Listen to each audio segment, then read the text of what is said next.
programa de hoy, queremos decirle que para nosotros es un gusto darle la bienvenida a estos minutos y nos alegra saber que usted nos acompaña habitualmente en este horario. La comunión más dulce sobre esta tierra es la serie que estamos estudiando y hoy revisaremos la primera parte del tema ¿Cómo ser un creyente que madura? Todo tiene un proceso. La vida en este planeta tiene un proceso muy conocido por todos, que es nacer, crecer, reproducir y morir. En la vida espiritual, el proceso de crecimiento es similar. Es decir, que para que usted empiece a madurar en el Señor, lo primero que tiene que hacer es nacer en Él. Si usted no ha aceptado a Cristo como su Salvador, y si no ha confesado con su boca su deseo de servirle, no puede continuar con este proceso de maduración. El doctor Adrián Rogers, en la voz de Medín de Llanón, nos trae la primera parte del tema ¿Cómo ser un creyente que madura? Bienvenidos a El Amor que Vale. Por favor, abra la palabra de Dios en 1 de Juan capítulo 2. En un momento más leeremos el versículo 12. Ahora quiero que me escuche atentamente porque le voy a decir ¿cómo ser un creyente maduro? Puedo hacerle una pregunta franca y personal. ¿Es usted un creyente maduro? No le estoy preguntando si usted es un creyente. Estoy preguntando si usted es un creyente creciendo hacia la madurez. Usted puede ser joven solo una vez, pero puede ser inmaduro por un largo tiempo. Y el problema es que en muchas de nuestras iglesias, las personas que han nacido de nuevo han dejado de crecer. Por eso quiero hablar acerca de cómo ser un creyente que madura, que crece. Porque la única manera de tener compañerismo en las iglesias es cuando estamos creciendo. Miremos 1 de Juan 2:12. Os escribo a vosotros, hijitos. Por favor, subraye la palabra hijitos. Os escribo a vosotros, hijitos, porque vuestros pecados han sido perdonados por su nombre. Os escribo a vosotros, padres. Subraye la palabra padres. Os escribo a vosotros, padres, porque conocéis al que es desde el principio. Os escribo a vosotros, jóvenes. Subraye la palabra jóvenes. Os escribo a vosotros, jóvenes, porque habéis vencido al maligno. Os escribo a vosotros, hijitos, porque habéis conocido al Padre. Os escribo a vosotros, padres, porque habéis conocido al que es desde el principio. Os escribo a vosotros, jóvenes, porque sois fuertes, y la palabra de Dios permanece en vosotros, y habéis vencido al maligno. Note que aquí menciona 3 categorías de personas: niños, jóvenes y padres. Y de lo que está hablando es del crecer en madurez, yendo desde la niñez hacia la paternidad. Ahora bien, ¿cuáles son las marcas de la madurez? Usted podrá decir que la salud espiritual es un marco de madurez. No necesariamente. Un niño de 5 años puede ser perfectamente saludable, pero no es maduro. Así que uno puede tener salud espiritual y no tener madurez. Y alguien dirá, ¿y qué de los dones espirituales? Esa sí es una señal de madurez. Lo siento mucho, mi amigo. No lo es. No lo es. Usted puede tener grandes dones y sin embargo no tener madurez. Por ejemplo, Sansón tuvo extraordinarios dones, pero él fue completamente inmaduro. Y Pablo tuvo que decir cosas muy fuertes a la iglesia de Corinto, a pesar de que esta iglesia ostentaba varios dones espirituales. Pablo les dijo, de manera que yo, hermanos, no puedo hablaros como a espirituales, sino como a carnales, como a niños en Cristo. Usted puede ser espiritual instantáneamente. Quiero decir, puede tener su corazón en una relación correcta con Dios esta mañana, esta tarde, esta noche, lo que sea, y ser lleno del Espíritu Santo. y estar tan limpio y blanco como la nieve. Pero eso no significa que usted sea un creyente maduro. Y estamos hablando acerca de caminar, de llegar a la madurez. Entonces, ¿qué es la madurez? Mi amigo, madurez es ser como Cristo. Por favor, anote al margen Efesios 4:13. Dice, hasta que todos lleguemos a la unidad de la fe y del conocimiento del Hijo de Dios, a un varón perfecto. La palabra perfecto aquí no significa sin pecado, significa madurez. A un varón perfecto a la medida de la estatura de la plenitud de Cristo. ¿Sabe usted cómo yo mido mi ministerio? No por el tamaño del edificio de nuestra iglesia, ni por las ofrendas de amor, ni por la asistencia a la escuela dominical. ¿Se parece usted más y más a Cristo? Esa fue la meta del ministerio de Pablo. Anote el siguiente versículo, Colosenses 1:28. Pablo dice, a quien anunciamos, esto es, a Jesús, a quien anunciamos amonestando a todo hombre y enseñando a todo hombre en toda sabiduría, a fin de presentar perfecto en Cristo Jesús a todo hombre. Otra vez la palabra perfecto significa maduro. La madurez es un proceso de toda la vida. No es una carrera de velocidad de 100 metros, es un maratón. Nadie madura instantáneamente. Si usted quiere hacer crecer una calabaza, lo puede hacer en 40 días. Si quiere hacer crecer un roble, lo puede hacer en 40 años. Usted puede ser espiritual instantáneamente, tener muchas habilidades, gozar de buena salud y hasta ser lleno del Espíritu Santo, pero eso no significa que es maduro. Así que deseo enseñarle cómo alcanzar la madurez desde la niñez a la juventud y a la edad adulta. Primero, el apóstol habla del nivel de la niñez. Leamos en 1 de Juan 2:12. Os escribo a vosotros, hijitos. Las emocionantes maravillas de la niñez. Es extraordinario. Los pequeños bebés son hermosos. Amamos a los bebecitos, ¿no es verdad?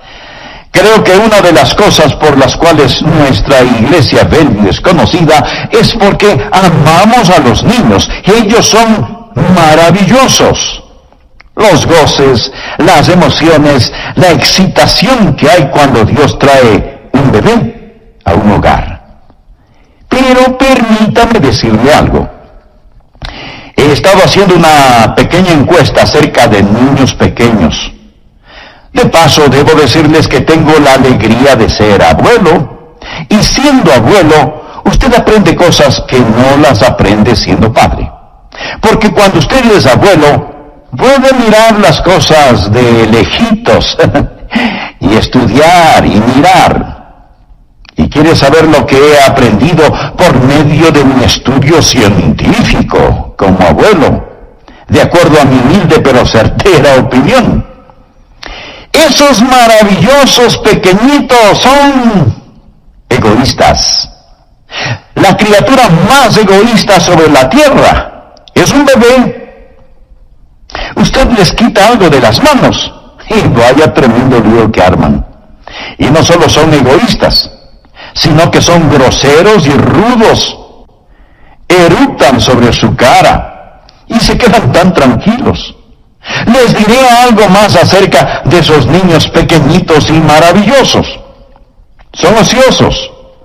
Se pasan acostados todo el día. No hacen nada. No ayudan a limpiar la casa, ni a cocinar, no colaboran en nada. Son totalmente improductivos.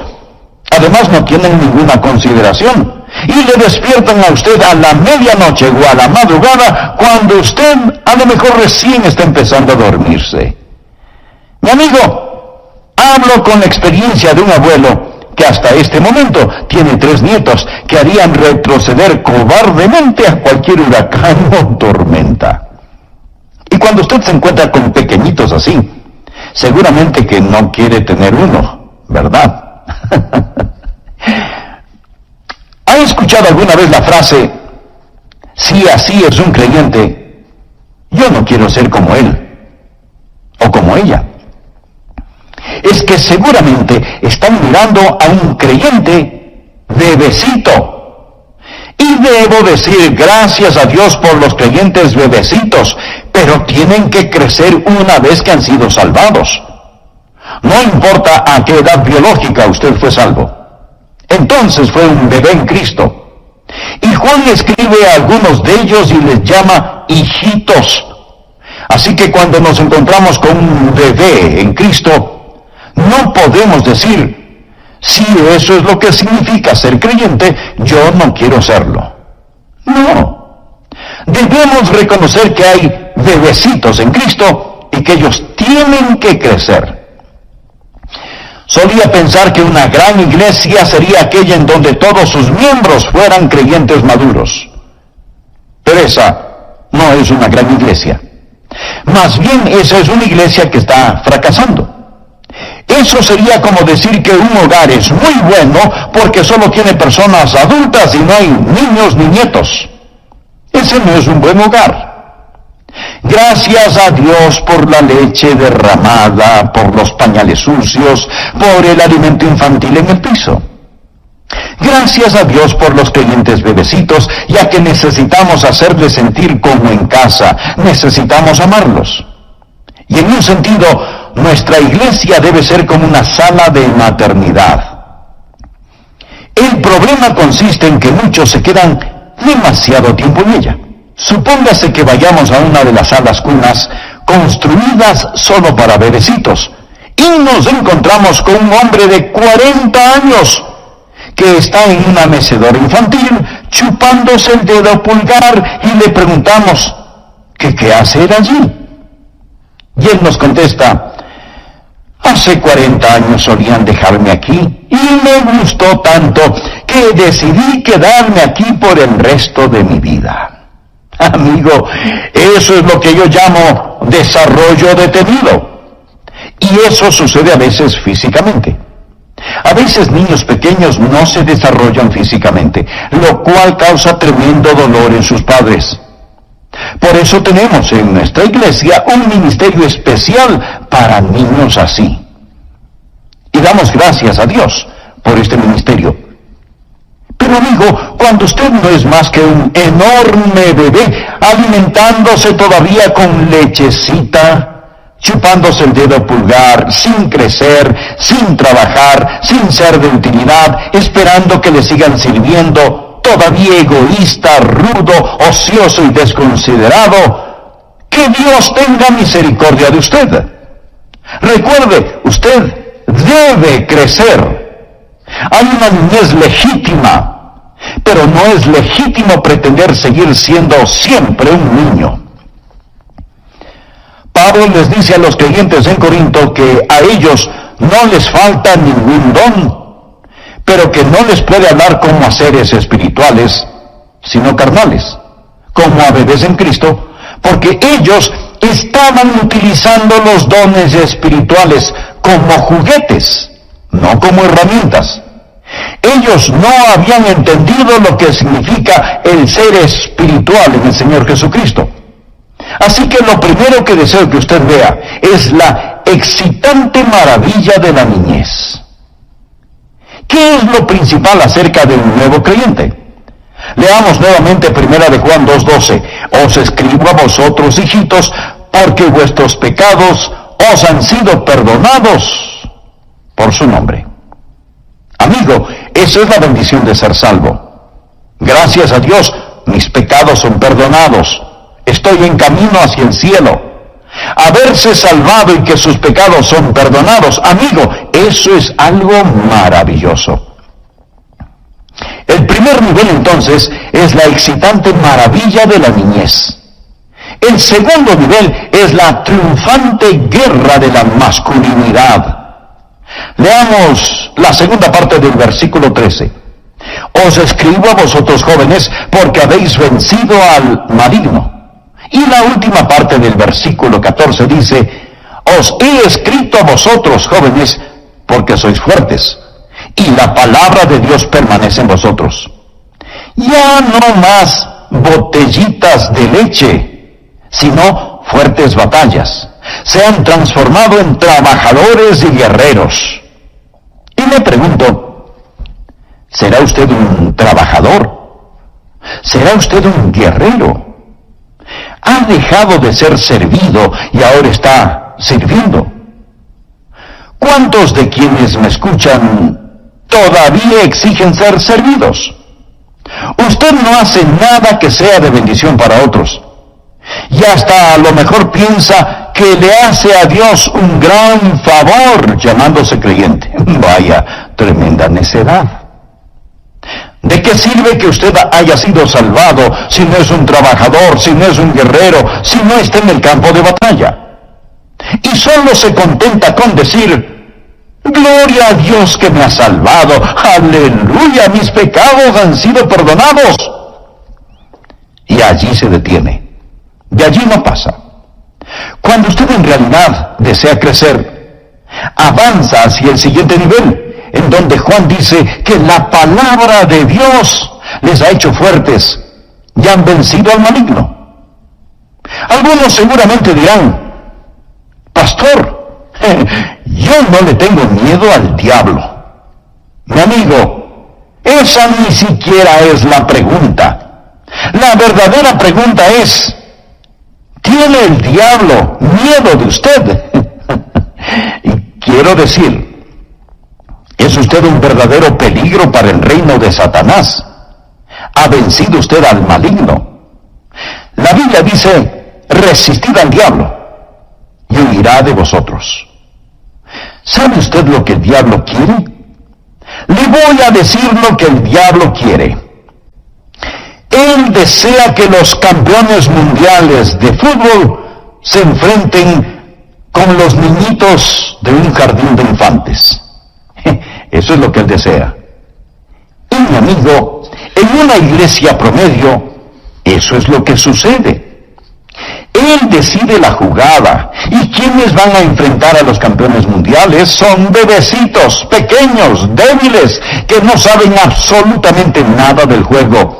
Y Satanás está en su día porque está peleando contra un ejército de niños, de bebecitos. Los jóvenes son fuertes. Ellos han vencido al maligno. ¿Se levanta usted victorioso o se queda como víctima? ¿Es usted el conquistador o el conquistado? ¿Permanece la palabra de Dios en usted? ¿Puede honestamente, literalmente decir que es un conquistador? Si no, usted no es más que un pequeño bebé. Bienvenido a la guardería. Pero déjeme decirle que su desarrollo detenido es una vergüenza para Dios. Ahora veamos el tercer nivel, la probada sabiduría de la paternidad. Porque hacia allá es a donde Dios quiere conducirnos. Regresemos nuevamente a los versículos 13 y 14. Os escribo a vosotros, padres, porque conocéis al que es desde el principio. La idea de un padre es la de una persona que ha llegado a una sabia madurez. Él conoce, él comprende. Él se mueve más allá del construir y el batallar. Él tiene esta sabiduría, esta semejanza de Dios. La ha caminado con Dios por tanto tiempo que en su vida comienza a manifestar ese parecerse a Dios. Nos referimos a Dios como un Padre, nuestro Padre. Y aquí no se habla de edad cronológica ni de género. Esto sirve como ilustración, porque si usted es una mujer, esto se aplica a usted también. Si usted es una persona joven, se aplica a usted también. Usted puede ser un padre espiritual a pesar de su juventud. Aquí estamos hablando de madurez espiritual. No solo de la excitante maravilla de la niñez, la triunfante guerra de la masculinidad, sino también de la probada sabiduría de la paternidad. Un padre es un hombre que tiene hijos, que se ha reproducido. ¿Tiene usted hijos espirituales? Pablo se refería a Timoteo como su hijo en la fe. Y a la iglesia de Corinto le dijo que él era su padre espiritual. Verá, en lo físico, yo soy un padre, por lo cual le agradezco a Dios. Pero también le agradezco el privilegio que me ha dado de ser padre espiritual. ¿Sabía usted que tengo hijos, nietos y hasta bisnietos espirituales? Personas que hemos ganado para Jesús y ellas han ganado a otras personas para Jesús y éstas han ganado a otras personas para Jesús y así sucesivamente. Va a llegar usted al cielo con las manos vacías. Estarán sus hijos espirituales allí cuando usted se acerque al trono y se postre a los pies de Jesús. Podrá usted decir: Padre, esta es mi familia espiritual, porque llegué a ser como tú. Fui padre. Verá, un padre es conocido por su sabiduría, por su capacidad de dar. ¿Sabe que uno de los grandes gozos de mi vida a estas alturas de mi existencia es el dar a mis nietos y bisnietos? Esa es una de las grandes alegrías de mi vida. Y cuando usted llegue a ser un padre en el Señor, usted querrá dar a sus hijos, nuestro Padre. Y aquí no se habla de edad cronológica ni de género. Esto sirve como ilustración, porque si usted es una mujer, esto se aplica a usted también. Si usted es una persona joven, se aplica a usted también. Usted puede ser un padre espiritual a pesar de su juventud. Aquí estamos hablando de madurez espiritual, no sólo de la excitante maravilla de la niñez, la triunfante guerra de la masculinidad, sino también de la probada sabiduría de la paternidad. Un padre es un hombre que tiene hijos, que se ha reproducido. Pablo se refería a Timoteo como su hijo en la fe. Y a la iglesia de Corinto le dijo que él era su padre espiritual. Verá, en lo físico, yo soy un padre, por lo cual le agradezco a Dios. Pero también le agradezco el privilegio que me ha dado de ser padre espiritual. ¿Sabía usted que tengo hijos, nietos y hasta bisnietos espirituales? Personas que hemos ganado para Jesús y ellas han ganado a otras personas para Jesús y éstas han ganado a otras personas para Jesús y así sucesivamente. Va a llegar usted al cielo con las manos vacías. Estarán sus hijos espirituales allí cuando usted se acerque al trono y se postre a los pies de Jesús. Podrá usted decir: Padre, esta es mi familia espiritual, porque llegué a ser como tú. Fui padre. Verá, un padre es conocido por su sabiduría, por su capacidad de dar. ¿Sabe que uno de los grandes gozos de mi vida a estas alturas de mi existencia es el dar a mis nietos y bisnietos? Esa es una de las grandes alegrías de mi vida. Y cuando usted llegue a ser un padre en el Señor, usted querrá dar a sus hijos espirituales. Usted querrá ayudar a esos bebecitos a crecer en la gracia y en el conocimiento de nuestro Señor y Salvador Jesucristo. Ahora escúcheme con mucho cuidado, por favor. Dios no está tratando de decir que usted sustituya paternidad por virilidad, o que sustituya virilidad por infantilidad. No, de ninguna manera. Un padre es la suma de todas estas cosas. Nunca pierda el encanto de la niñez. Y aunque la Biblia nos dice que debemos dejar de lado las cosas infantiles, también nos dice que debemos ser como niños. Un niño tiene ese encanto, esa dulzura, que deben permanecer en nosotros.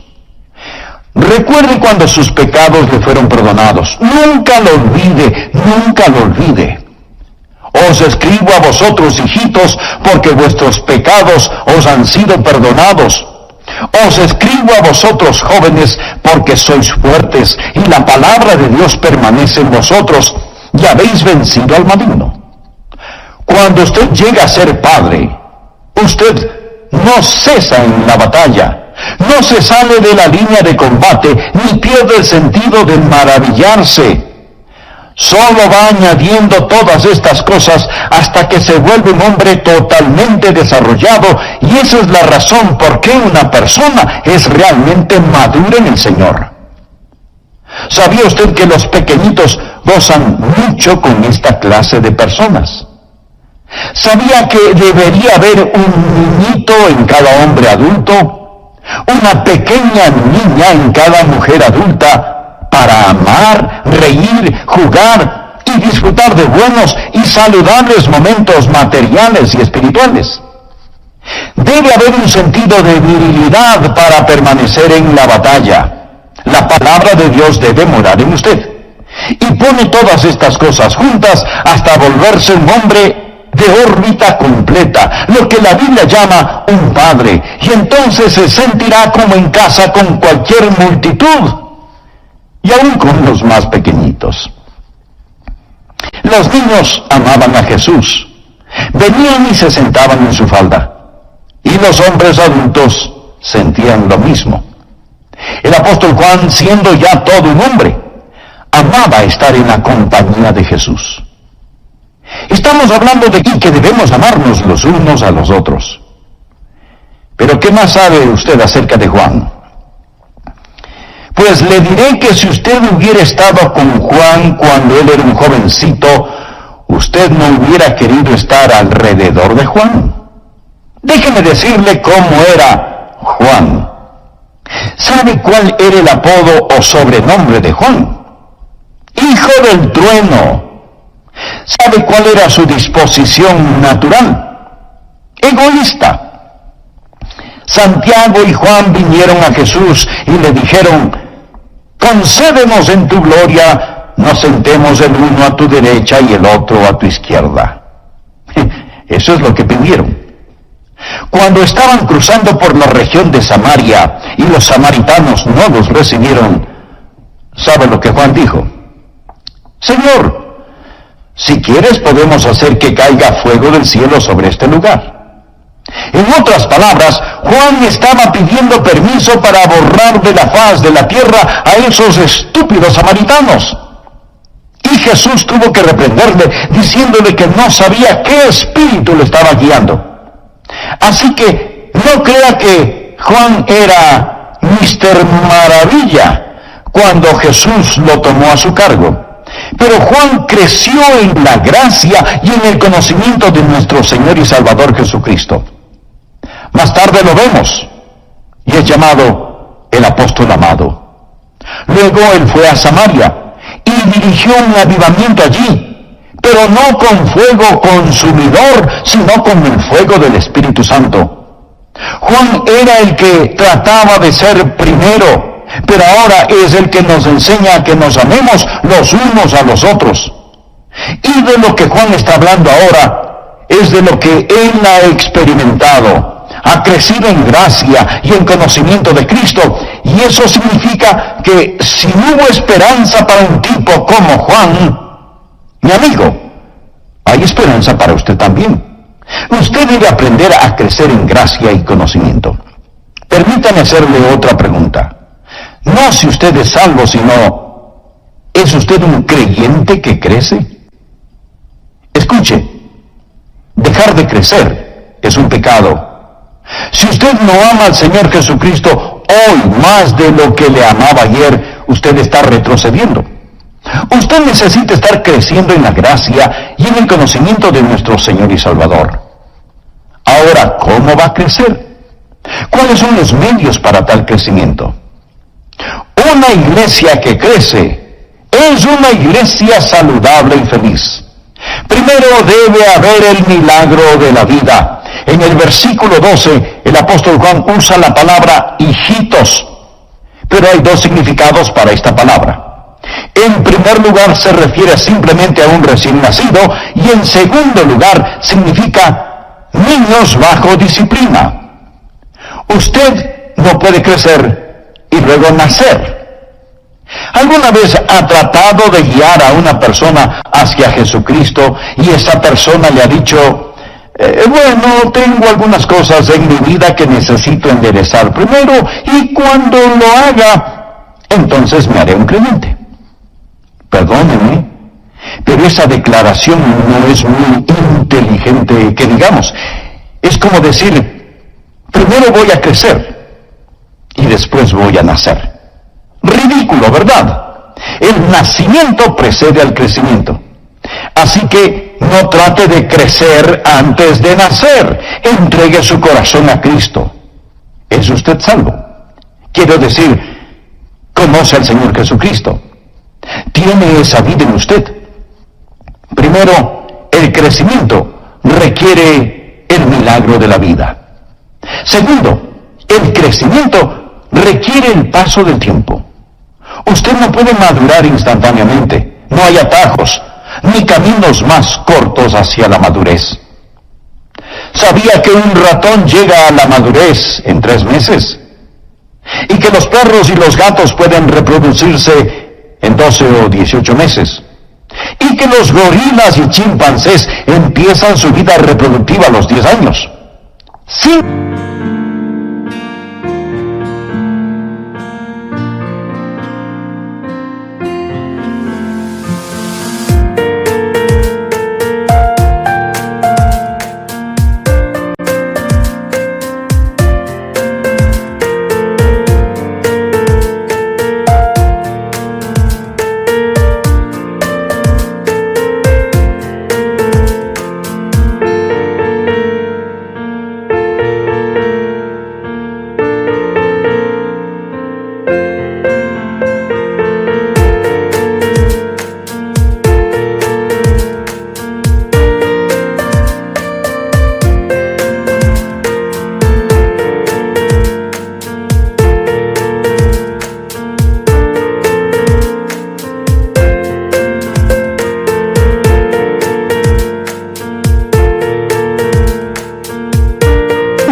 Los seres humanos maduran y son autosuficientes en forma muy lenta, a pesar de que nos consideramos la especie inteligente.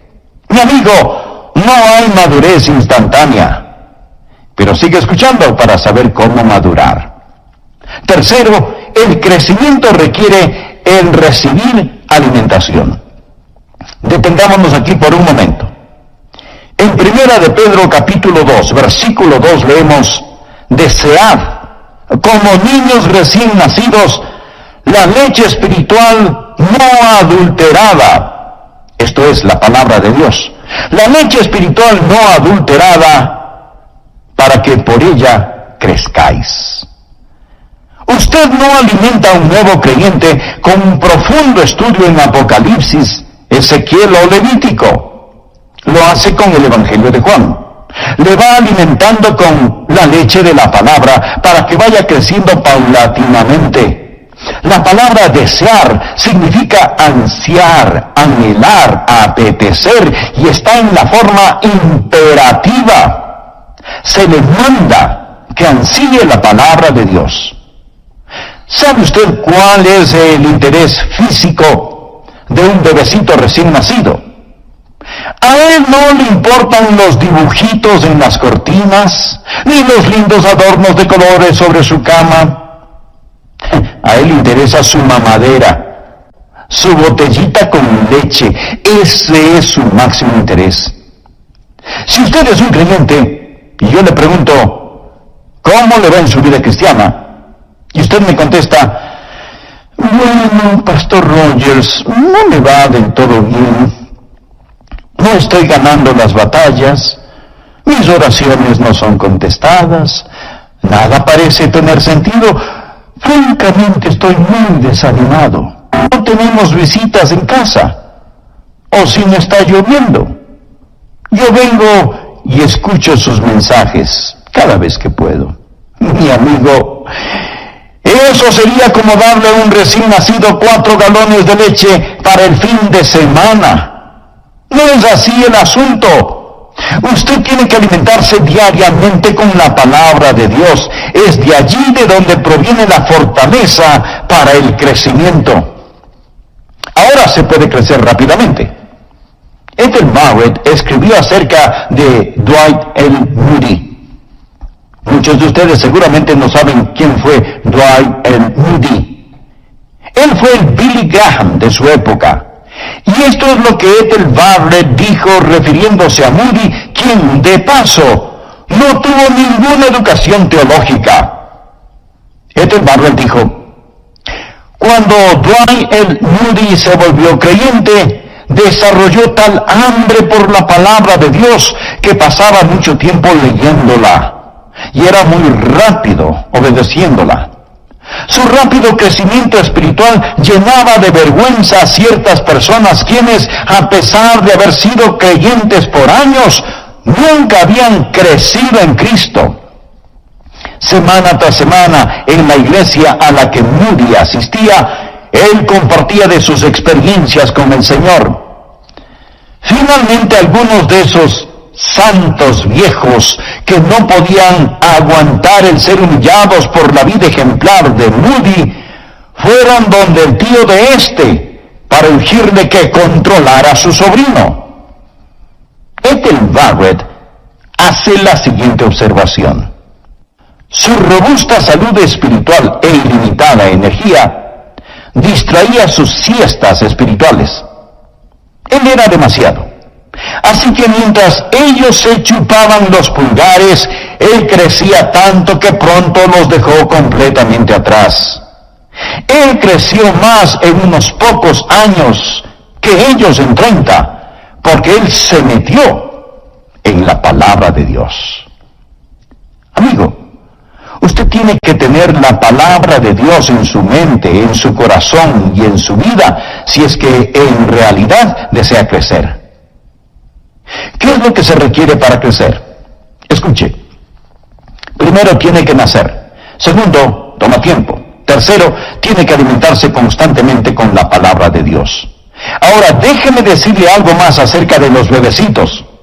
Ellos comerán cualquier cosa que usted les dé. Ellos pondrán en sus bocas cualquier cosa que esté al alcance de sus manos, de cigarrillo, una cucaracha, un botón, cualquier cosa. Yo me sorprendo con algunos creyentes, miembros de iglesias. En sus hogares tienen literatura de los testigos de Jehová y ni siquiera saben que tienen esa clase de literatura. El otro día conversé en el aeropuerto con una señora creyente y me contaba de su visita a un templo mormón y cuán hermoso era y las cosas que tenía, etcétera, etcétera. Ella no entendía las cosas básicas. Los bebés pondrán cualquier cosa en sus bocas, en sus cabezas, porque no entienden. La Biblia dice que ellos no tienen ningún discernimiento. Hay que alimentarse diariamente con la palabra de Dios. Mi amigo, el crecer requiere vida, requiere tiempo, requiere alimentación. Demanda disciplina y ejercicio el desarrollarse y no ser un creyente flojo. En Hebreos 5:14 leemos: pero el alimento sólido es para los que han alcanzado madurez, para los que por el uso tienen los sentidos ejercitados en el discernimiento del bien y del mal. La palabra ejercitados en el original es la palabra para ejercicio o gimnasio. ¿Sabe por qué hay tantos creyentes flojos? Caminan por los pasillos de la iglesia, se bautizan, asisten domingo tras domingo y nada más. No hacen ningún ejercicio. ¿Quiere usted caminar hacia la madurez? Haga algo. Encuentre algo que hacer en la iglesia. Siempre habrá un lugar en donde pueda servir. Y alguien me dirá: pastor, yo no puedo enseñar. Bueno, a lo mejor puede ayudar en la guardería, o en la cocina, o en el comedor. A lo mejor puede ayudar en la oficina o en la escuela dominical o en el ministerio carcelario. Comience a ejercitarse y no se quede allí como si fuera un tronco inservible. Manténgase ocupado para el Señor Jesús.